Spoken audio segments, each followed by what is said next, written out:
And today in Marketplace Law, were you with us yesterday? Well, then you met Laura Nesbitt.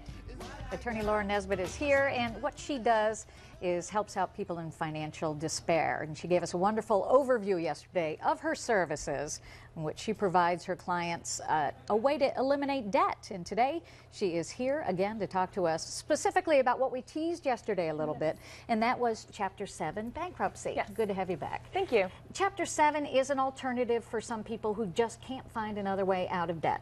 That is correct. Okay, yes. So explain to us what Chapter 7 is. So Chapter 7 is one of the chapters under the Bankruptcy Code, which allows debtors, which is another word for those who file bankruptcy, to get out of debt, to liquidate all of the debt that's dischargeable, and to protect certain assets so that they don't lose everything while they're getting out of debt. Is that considered more of is that a personal bankruptcy? It can be personal. Businesses can also file for Chapter 7. Okay. Yes. Is there a certain amount of debt you need to have before you qualify for that? Or? No, there's actually no certain maximum or minimum amount of debt for Chapter 7. So it's based on your legal advice that you would get as to whether you would go forward and file that type of chapter. Now, it used to be when you had to say the B word, bankruptcy, there was such a stigma attached to that. When have you seen that change?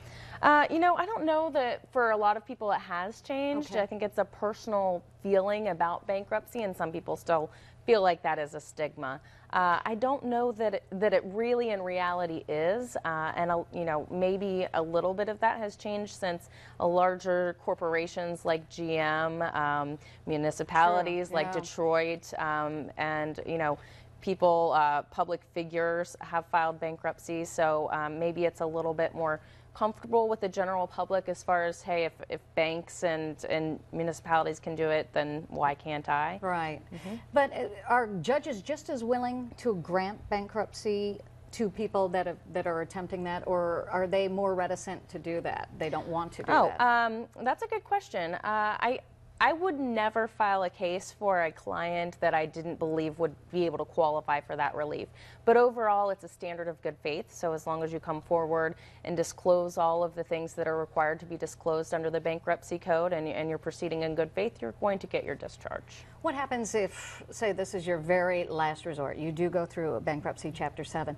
What happens to your credit from that point on? Yes. That is a major concern for most people who file bankruptcy is, what is it going to do to my credit? A lot of times, unfortunately, when people are filing bankruptcy, the credit has already gone down or is not great to begin with. So for the most part, it's going to improve your credit, right? And that's the point of bankruptcy is to get out of debt and to be able to improve your credit. So bankruptcy, while it may be an initial derogatory remark on a credit report, is eventually going to help your credit by eliminating all of the debt that is listed there. How long does it take before you can literally get a credit card or whatever again?